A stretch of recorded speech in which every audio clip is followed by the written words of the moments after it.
আসসালামু আলাইকুম। সবাইকে একটা হিসাব দেখানোর জন্য আমি ভিডিওটা করলাম। আমাকে যদি কেউ বোঝেন আমাকে একটু দয়া করে বুঝবেন। এই মিটার বিলের হিসাবটা আমি একটু ক্যালকুলেটর করব। 185 যোগ ওমা আর কোনো কিছু ছাড়াই যে 202 হইলো, এটা আমার বুঝাই দেবেন। 202 কিভাবে হয়ে গেল? 185 দিলাম, তারপরে আর কত দিয়ে আমি বানাবো 202?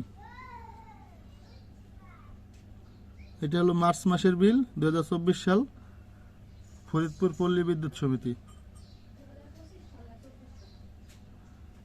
2024 সালের মার্চ মাসের বিল। যদি কেউ বুঝে থাকেন বিল সম্বন্ধে আমাকে একটু দয়া করে জানাবেন।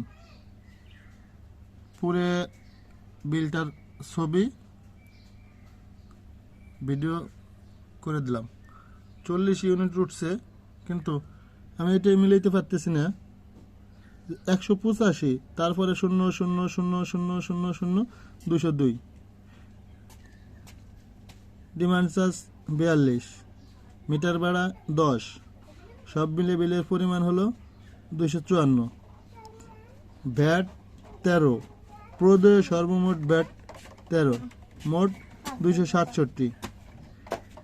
আর যদি আমি পরিশোধের শেষ তারিখের পর বিলম্ব মাসুল সহ পরিশোধ সর্বমোট টাকা করি, তাহলে হবে হলো 279 টাকা। এগুলো গড় হিসেব করে দেখলে আমার আসে 280 টাকা, কিন্তু আবার 1 টাকা কম এখানে দিছে। আমার মাথায় কুলাচ্ছে না এটা কীভাবে সম্ভব, কেমনে কি করণীয়। যদি কোনো বড় ভাই এবং কেউ এই সম্বন্ধে জানেন আমাকে একটু দয়া করে জানাবেন। ধন্যবাদ।